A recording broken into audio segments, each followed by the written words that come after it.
Hello, my name is David Larsson. This is Joshua Dubin. That's Daniel Irving, and that's Shehryar Effendi. And our project is the Ophthalmic robot. Our project is a motorized slit lamp that allows for remote operation from a computer interface. We took motor systems and mounted onto an existing slit lamp.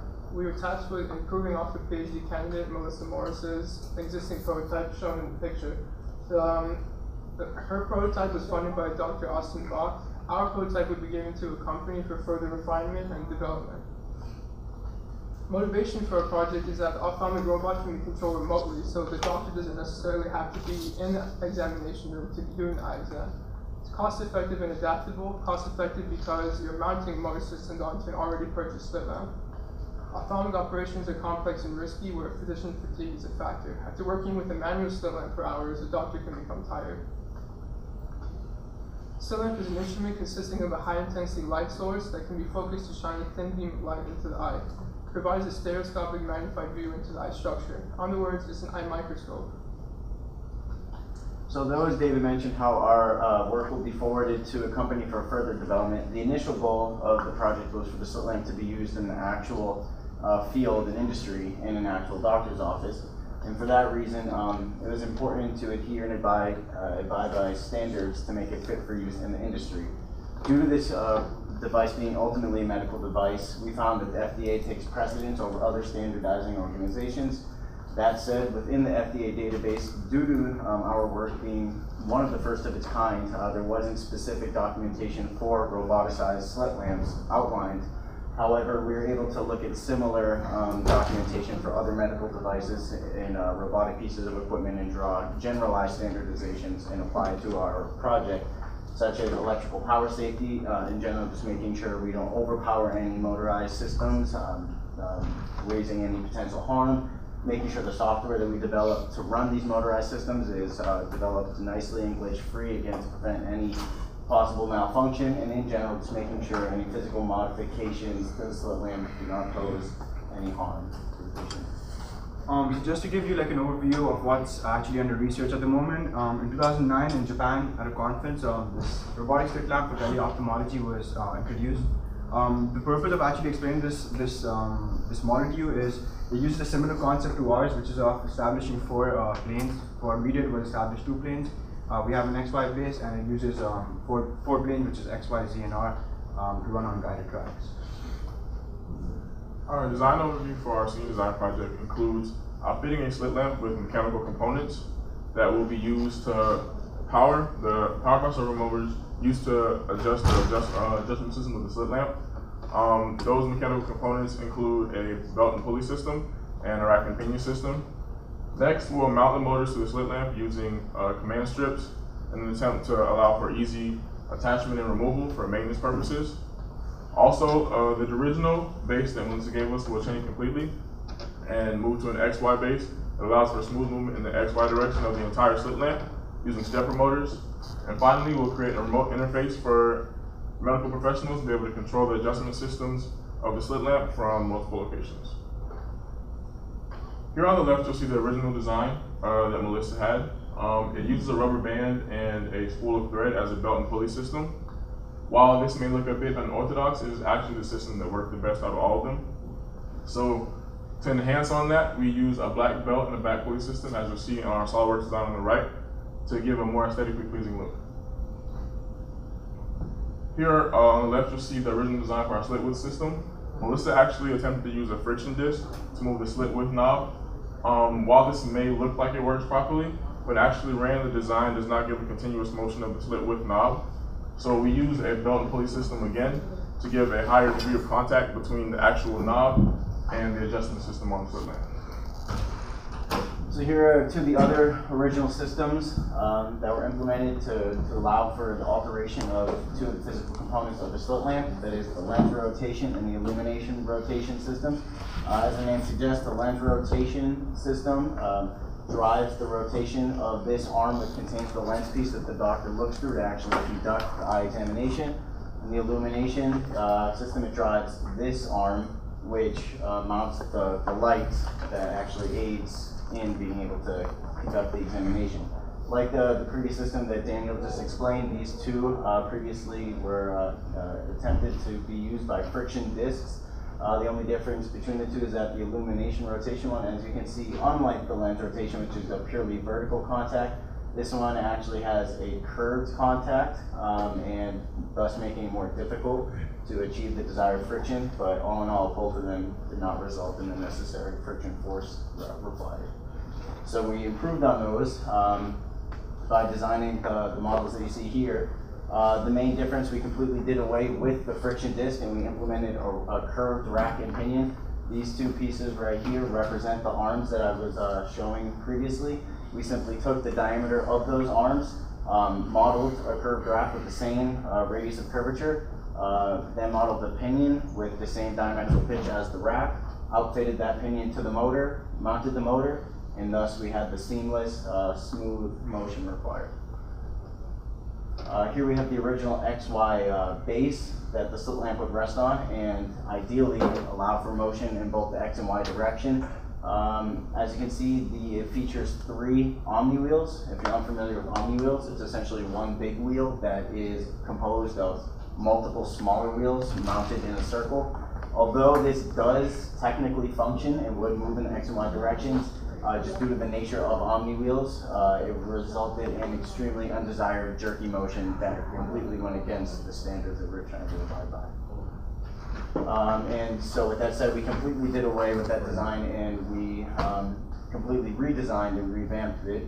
As you can see, our new design, it features rails in the X and Y direction, mounted at slightly different heights. Along these rails, we have mounts, and these mounts house 2 stepping motors, respectively. Each of these stepping motors has a screw going straight through the base, the moving base that the slit lamp will rest on. And again, we said we mounted the rails at slightly different heights, so these rails would, the screws would not interfere with one another. And the screw is affixed to here via this little light plastic piece. And so thus when the screws rotate, we have desired motion in the X or Y or both directions simultaneously.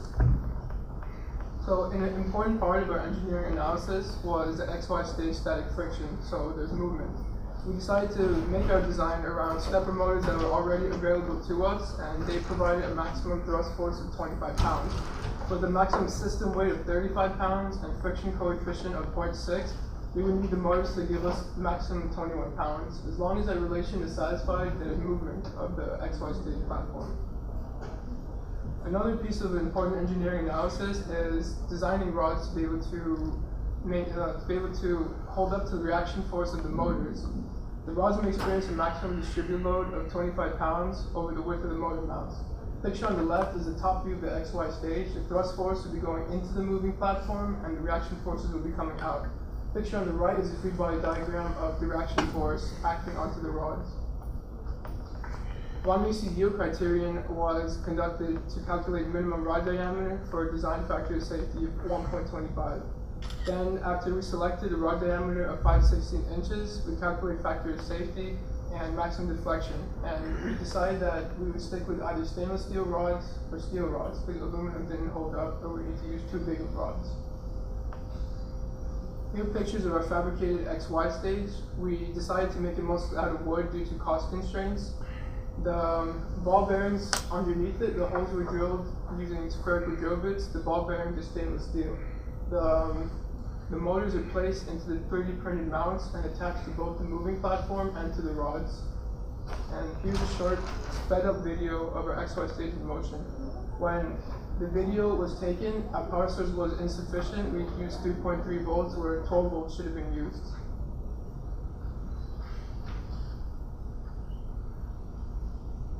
The estimated speed was about 1 millimeter per second. That's why we sped it up.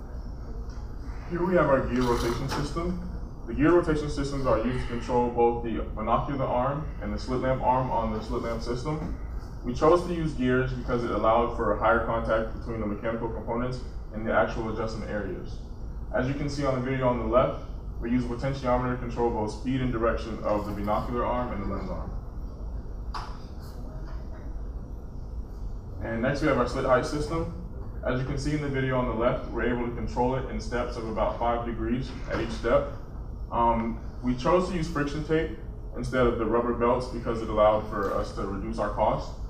And And the friction tape also allowed for easy installation and removal for any of the maintenance purposes. The slit width system is very similar to the slit height system, that it uses friction tape to create the contact between the slit width knob and the actual pulley. The only difference is that the pulley is a little bit longer to allow for a greater level of contact between the actual belt and the actual knob of the slit width system. So when it came to programming, we actually divided this in two parts. We did the first part for the XY stage, which was used, an Arduino was used, and a serial monitor, which is through the Arduino software. We controlled the rotation of the first motor and the second motor, which is the X and the Y plane, by giving it instructions depending on which motor we choose to rotate clockwise or anti-clockwise. Followed by, we did the similar process for the servo motors, but instead we tried using one servo motor at a time for the testing purposes, as you saw already in the video, to make sure that the contacts were good with the gears. But that was pretty much the same process for this, and providing it instructions when to rotate clockwise and anti-clockwise, basically. Here's our cost analysis for our project. As you can see, the slit lamp has been omitted from cost analysis because it was given to us for our project. One area that we were able to save a lot of money was for the belt fabric. Using friction tape instead of the actual belt, detachable belt fabric, so it's about $350. And one item we omitted from the actual cost analysis was the price for our Arduino board that Shay just talked about, and it cost us about $10 from the thing. So integrating global design into our project is basically one of the most important factors. When you look at the vision care, the market share of vision care products, it's around 65%, which is pretty high under categories which are classified as medical care devices.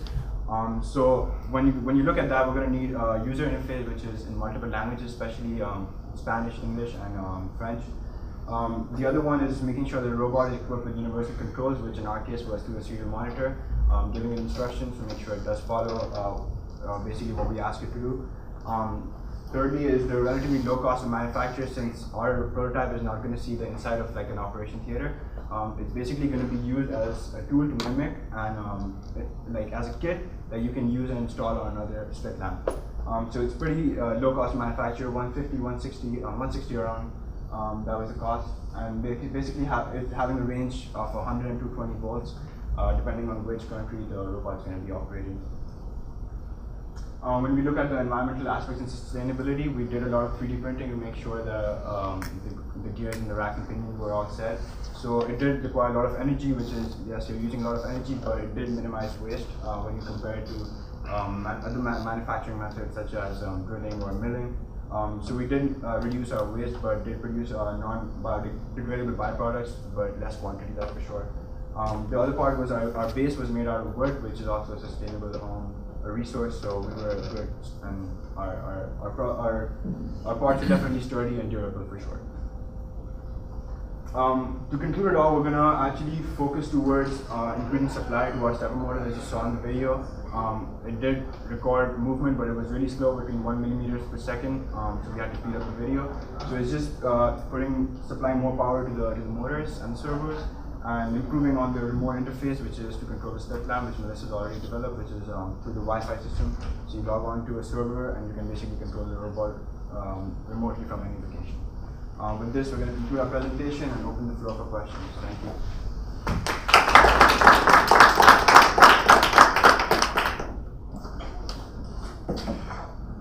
Just a correction on your gears.